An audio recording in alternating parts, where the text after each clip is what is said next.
미국의 한 소년이 우연히 길을 가다가 땅바닥에 떨어져 있는 5달러짜리 지폐를 한 장 주웠답니다. 그때부터 이 소년 아이는 집을 나갈 때마다 혹시나 하는 마음으로 땅바닥만 보면서 그렇게 지냈대요. 이게 습관이 돼가지고 자꾸만 땅을 보면서 두리번 그랬는데 그렇게 평생을 살았대요. 그래서 일평생 동안에 주운 물건이 단추가 29,519개, 머리핀이 54,172개, 그리고 수천 개의 동전들, 그리고 수많은 자질구레한 것들이 가득 찼답니다. 이 소녀는 땅을 보며 살다가 결국은 그 소녀는 가장 중요하고 아름다운 푸른 하늘도 보지 못했고 주변의 이웃도 보지 못했고 그리고 아름다움이 뭔지도 모르고 그렇게 살았다는 이야기입니다. 사실일까? 이런 거를 떠나서 우리는 이 우화 같은 이야기 속에서도 한 가지 교훈을 얻습니다. 잘못된 인생의 시선. 인생의 잘못된 시선이 그 인생을 망쳐버렸습니다. 사람이 시선을 어디다 두고 살아가야 되는가? 굉장히 중요한 의미심장한 메시지입니다. 시선이 잘못되면 인생이 잘못된다. 시선을 바르게 두면 삶이 바르게 된다 하는 것입니다. 무엇을 보며 사는가? 이것이 우리 인생의 중요한 질문 중에 하나입니다. 우리가 잘 알고 있는 나다니엘 호손의 단편집 중에 큰 바위 얼굴이라는 그러한 소설이 있습니다. 그 소설은 한 소년이 집 앞에 있는 큰 바위를 바라보면서 저 바위는 인자해 보이기도 하고 저 바위는 위험이 느껴지고 저 바위는 뭔가 범상치 않은 모습을 보이고 있어요. 그래서 엄마, 저 바위가 뭔가를 말을 하는 것 같고 대단해 보이는데 저 바위는 어떤 바위야? 그러니까 엄마가 얘기를 해줍니다. 엄마가 어렸을 때도 들었던 얘기인데 말이지. 우리 너의 할아버지 대대로 내려오는 이야기가 어느 날 이 마을에 저 바위 같은 훌륭한 인물이 태어날 것을 얘기했단다. 엄마도 그것을 늘 바라보고 있었었는데 아직 그런 인물이 태어나지를 않았어. 그 얘기를 듣고 이 소녀는 더욱 그 바위를 쳐다보는 시간이 많아졌습니다. 도대체 저렇게 훌륭한 바위를 닮은 사람이 누구일까? 만나보고 싶다. 보고 싶다. 아침이면 아침, 저녁이면 저녁 큰 바위를 쳐다보면서 이 아이가 시간이 지나 그리고 세월이 지납니다. 동네 여기저기에서 큰 바위를 닮은 인물이 태어났다며 대단히 갑부가 나타나지만 그 사람은, 이 소녀는 그 갑부도 큰 바위 얼굴을 닮지 않았음을 알게 됩니다. 한 장군이 나타나서 위대한 혁혁한 공을 세웠던 장군이기에 동네 사람들은 이 장군은 우리 마을에 배출해낸 대단한 인물이라고 자랑하지만 이 소년이 바라봤을 때는 그 장군도 저 큰 바위 얼굴과 닮지 않았습니다. 정치인이 그 마을에 태어나 사람들은 이 정치인이야말로 우리 마을에 주어졌던 바로 큰 바위 얼굴 그 주인공이라고 얘기를 하지만 이 소년이 바라봤을 때는 그도 아니었습니다. 기다려도 그 큰 바위 얼굴의 주인공은 나타나지 않았습니다.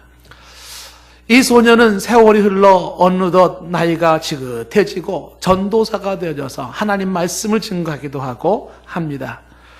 머리가 희끗희끗해지고 그리고 이제 주름이 잡히는 그런 나이에도 이 소녀는 어제나 오늘이나 큰 바위 인물이 태어날 것을 바라보면서 기대하면서 지냅니다.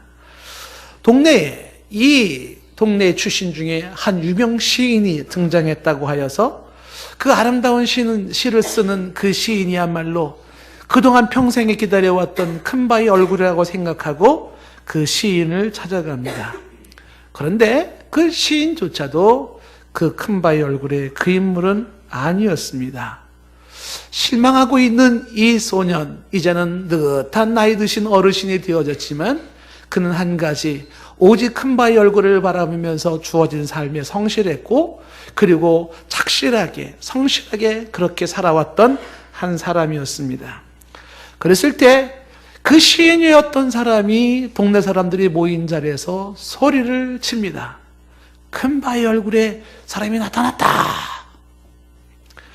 바로 이 소년이 바로 그 얼굴이 큰 바위 얼굴의 그 모습으로 되어 있는 겁니다.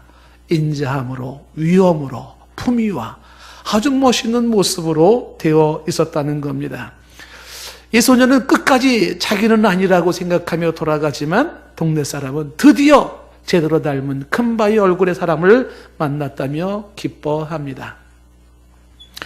이 이야기 속에서도 보여주는 여러 가지 겉면의 그런 메시지가 있지만, 바라본 대로 되는 인생, 바로 이것이 우리가 또 생각해 볼 수 있는 모습인 것입니다.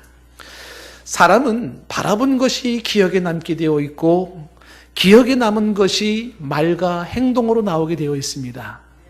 그리고 그 말과 행동이 습관을 만들고 그 습관이 그 사람의 운명을 결정짓는 겁니다. 여러분, 뭘 보았습니까? 그것이 굉장히 중요한 거예요. 어린 시절에 뭘 보았습니까? 만약에 안 좋은 걸 보았다면 그것이 머릿속에 있게 될 것이고, 그것이 언젠가 나도 모르게 나의 말이나 행동으로 나올 것입니다. 어린 시절부터 좋은 것을 보았다면, 어린 시절부터 좋은 사람을 보았다면, 어린 시절부터 아름다운 모습들을 보았다면 그 사람은 그 좋은 모습, 그 아름다운 모습으로 그 얼굴이 바뀌어져 있을 것입니다. 사람은 본대로 그 인생이 결정이 된다는 것입니다. 지금 이 시간 새해를 맞은 여러분들에게 한번 묻습니다. 여러분 지금 무엇을 보십니까? 혹은 무엇이 보입니까? 아니면 무엇을 보고 싶습니까? 성경은 누누이 강조하기를 눈을 들어 주를 보라 말씀하십니다. 이사야 40장 26절 말씀에, 이사야 40장 26절 말씀에 너희는 눈을 높이 들어 누가 이 모든 것을 창조하였나 보라. 주께서는 수요에 들어 만상을 이끌어내시고 그들의 모든 이름을 부르시나니 그의 권세가 크고 그의 능력이 강함으로 하나도 빠짐이 없느니라 말합니다. 눈을 높이 들어 누가 이 모든 것을 창조하였나 보라 말합니다. 시편 121편 1절 말씀에서도 우리가 잘 아는 말씀이지 않습니까? 시편 121편 1절 말씀, 내가 산을 향하여 눈을 들리라. 나의 도움이 어디서 올까?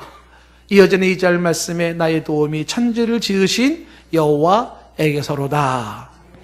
여러분, 산을 향하여 눈을 들며 나의 도움이 어디서 올까 생각해 보시면 천지를 지으신 여호와로부터 도움이 옵니다.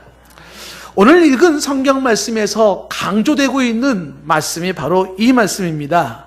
눈을 들어 주를 보라 하는 이 메시지가 오늘 42장 5절 말씀에 가면 이렇게 되어 있습니다. 42장 5절 말씀에 내 영혼아 내가 어찌하여 낙심하며 어찌하여 내 속에서 불안해하는가?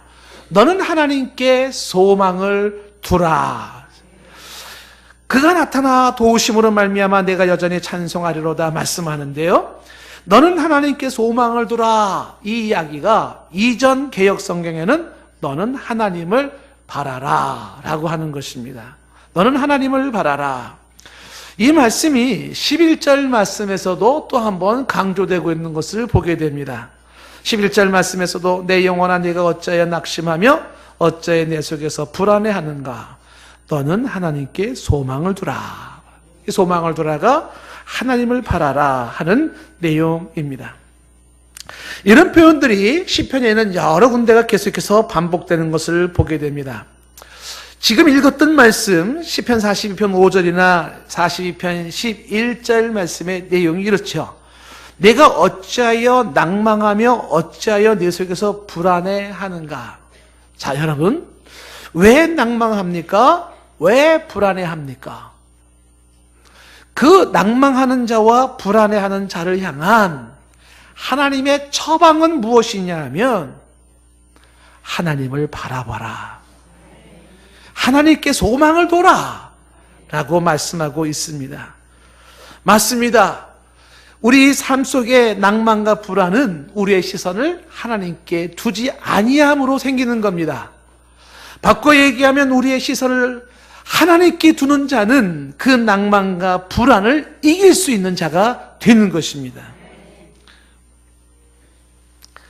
설교 준비하다가 옛날에 우리 막내 아들이 이렇게 한 3살쯤 됐나요? 예, 그때 기억이 좀 나요. 우리 하평이가 이렇게 조금 했을 때, 애들 키우다 보면 여러분들 아마 그 비슷한 경험을 할 겁니다. 엄마가 저기 가가지고 맛있는 거 사올 거야. 그러니까 여기 집에 가만히 있어. 알았지? 네. 걱정하지 마. 엄마가 빨리 갔다 올 거야. 그러니까는 여기서 잘 있어. 알았지? 입이 삐쭉삐쭉 나오면서 막 억지로 울음을 참으면서 네.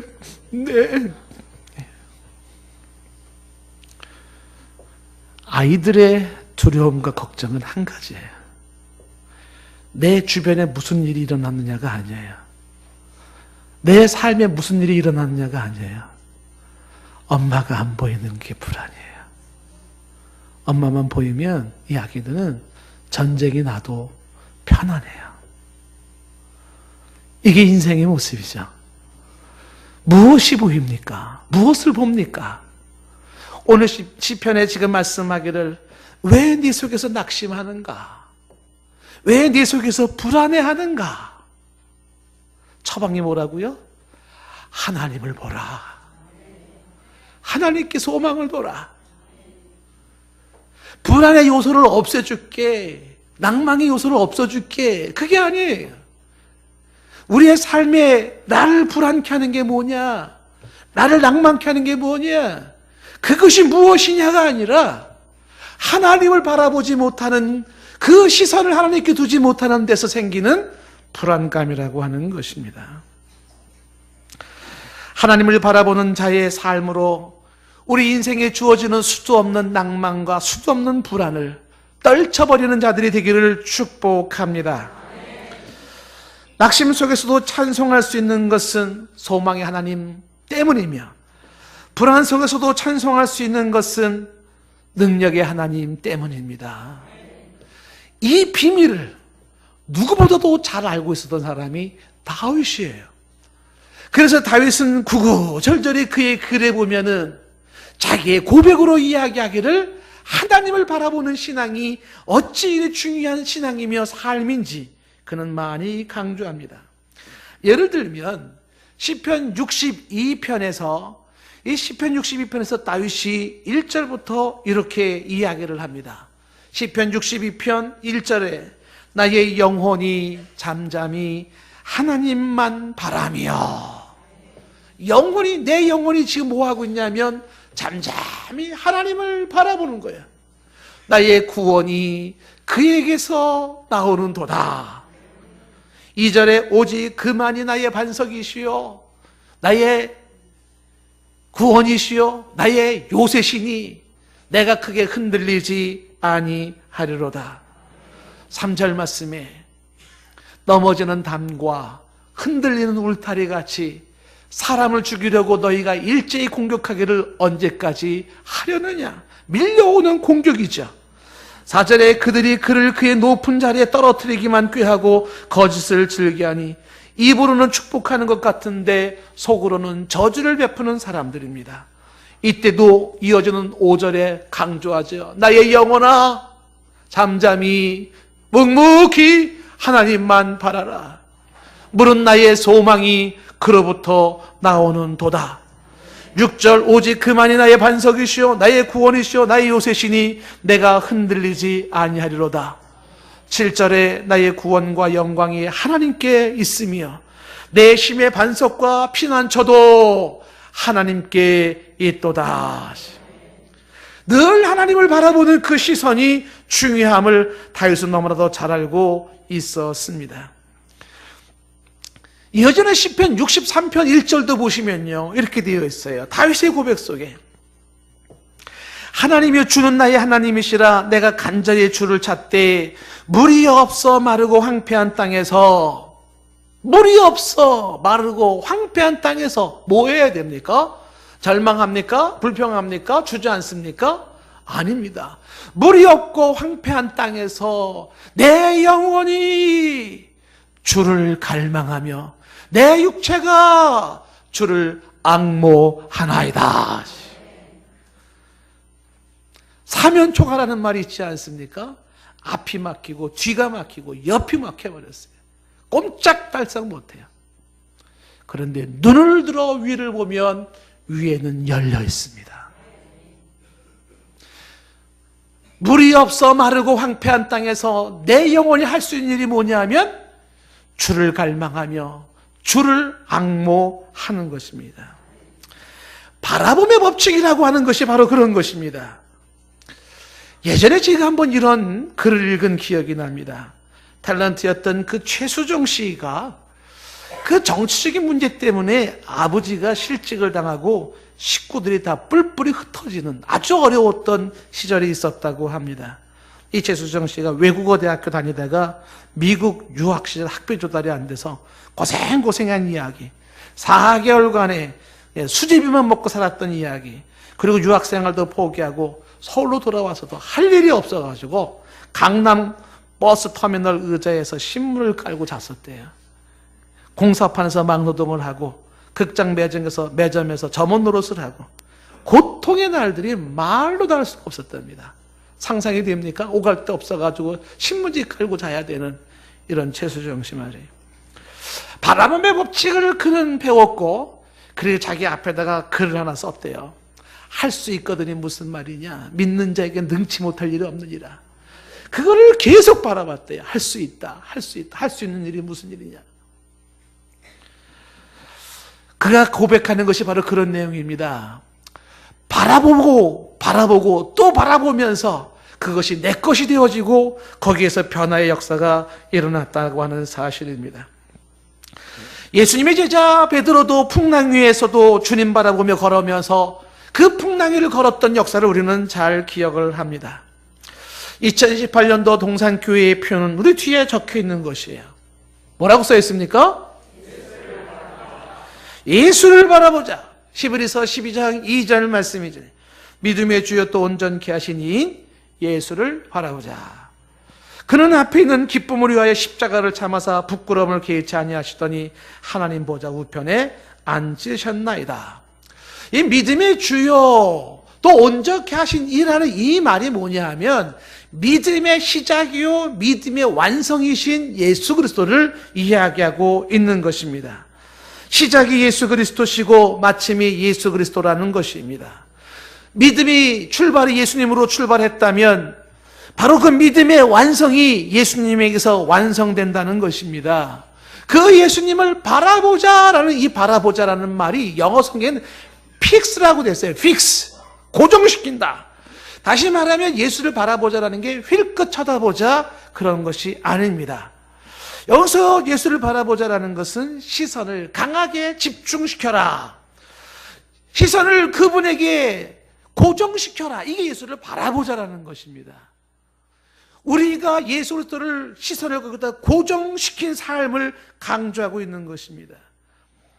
우리가 고정시켜야 될 그 예수는 우리의 구원자이시고 우리 삶의 모델이 되시는 분이시고 우리 인생의 위로자가 되어주시는 분이시고 우리의 삶의 친구가 되어주시고 우리의 삶의 힘이 되어주시는 분이시기에 그 예수에게 우리의 시선을 고정시킬 필요가 있다는 것입니다. 예수님은 살아계시고 예수님은 우리와 함께 하시기에 예수님은 우리의 중보자가 되시기에 예수 그리스도를 바라보는 겁니다.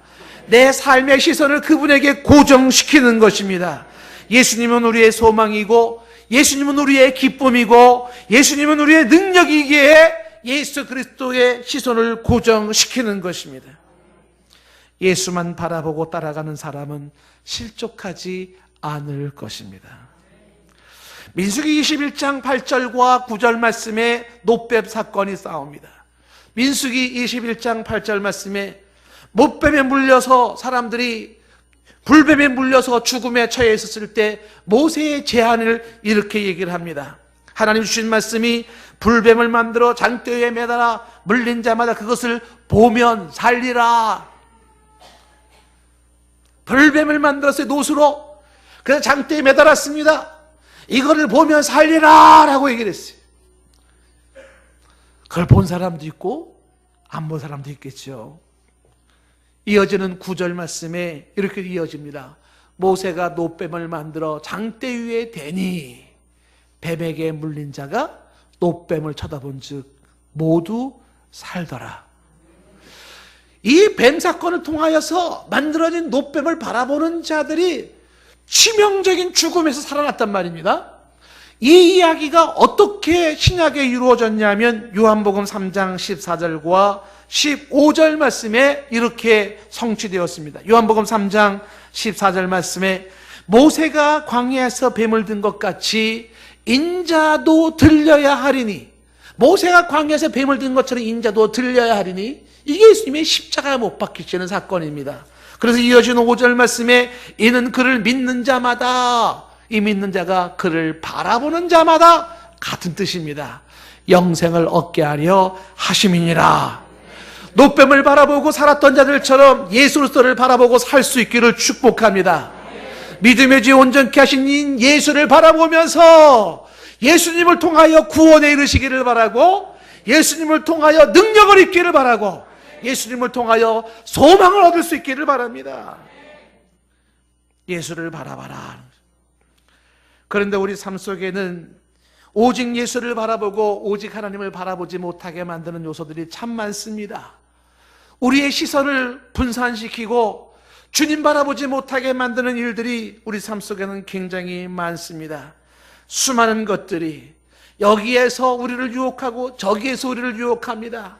아, 저기 가니까 인기가 좋아 보이고, 아, 저거 보니까 명예가 있어 보이고, 아, 저기 가니까 재미가 있고, 저걸 보니까 쾌락이 있고, 저걸 보니까 즐거울 것 같고, 이성이 유혹을 하고, 돈이 유혹을 하고, 권력이 유혹을 하고, 수많은 것들이 우리의 시선을 뺏었습니다. 분명하게 말씀드릴 수가 있어요. 한눈 팔면 죽습니다. 운전하는 것과 똑같아. 인생이 전방주시를 해야 돼요. 전방주시 테마는 한눈 팔면 대형 사고 나는 거예요. 우리 인생에 한눈 팔게 만드는 게 얼마나 많은지 모릅니다. 수도 없는 것들이 믿음의 주 온전케 하신 이 예수를 바라보지 못하게 만들고, 천지를 창조하시고 나의 모든 것들을 주장하시는 하나님을 보지 못하게 만드는 것들이 너무 많다는 것입니다. 이런 현실을 살아갈 때 예수에게 고정을 시켜야 돼요. 주 예수 그리스도에게 내 시선을 납땜하여서 고정을 시켜야 합니다. 앞만 보고 나아가는 사람이 될 수 있기를 원합니다. 우리는 짐승이 아니에요. 짐승은 네 발로 살아서 얼굴을 항상 땅을 보고 살아가게 되어 있습니다. 네 발 짐승은 땅을 보고 살게 되어 있어요. 인간은 직립보행입니다. 두 발로 살아가는 사람입니다. 고개를 들게 되어 있습니다. 땅을 보고서 떨어진 단추를 줍는 그런 인생 되지 마시고 창조주 하나님을 바라보시면서 하나님의 은혜와 능력이 머물기를 원합니다. 십자가 주 예수 그리스도를 바라보시면서 그 안에서 새 생명의 역사가 일어나기를 원하는 것입니다. 우리가 잘 아는 엘리사와 게하시의 이야기가 나오지 않습니까? 아람군의 침공을 들어왔었을 때에 그 집을 포위했어요. 그때의 그 사환이었던 게하시가 보니까 열왕기하 6장 15절 보니까 아람 군대의 사람들이 병거가 온 집을 가득 차고 있는데 이 사환이 놀래가지고 엘리사에게 달려가서 말합니다. 아, 내 주여, 우리가 어찌하리이까? 아하, 내 주여, 우리가 어찌하리이까? 얼마나 무서웠을까요? 얼마나 두려웠을까요? 그때 16절 말씀에 대답합니다. 엘리사가 대답합니다. 두려워하지 말라. 우리와 함께한 자가 그들과 함께한 자보다 더 많다는 것입니다. 두려워하지 말라. 우리와 함께한 자가 그들과 함께한 자보다 더 많으니라 말을 합니다. 그리고 이어지는 17절 말씀에 엘리사가 기도하죠. 저는 동일하게 이 기도를 여러분들에게 해드리고 싶어요. 이르시되 여호와여 원하건대 그의 눈을 열어서 보게 하옵소서. 눈을 열어 보게 하옵소서 하니 여호와께서 그 청년의 눈을 여심해 그가 보니 불말과 불병거가 산에 가득하여 엘리사를 둘렀더라. 저와 여러분이 눈이 열려 주 하나님이 보여주시는 불말과 불병거가 여러분 주위에 가득하고 있는 모습이 보여지기를 원합니다. 이사야 40장 31절 말씀에 오직 여호와를 앙망하는 자는 새 힘을 얻으리니 독수리가 날개를 치며 올라감 같을 것이라고 말했습니다. 다른 박질하여도 곤비치 아니하겠고 걸어가도 피곤하지 아니하리로다. 여호와를 앙망하는 자가 되기를 원합니다. 오늘 저는 이 새벽에 새해를 맞은 여러분에게 권면합니다. 눈을 들어 주를 보라. 어째의 속에서 낭망하며 불안해하는가? 창조주 하나님을 바라보라. 믿음의 주 온전케 하신 이 예수를 바라보라. 주를 바라보고 예수를 바라보는 2018년 한 해가 저의 삶 속에, 여러분의 삶 속에 베푸시는 불병거 불마차의 은혜와 역사가 있기를 원합니다. 나의 영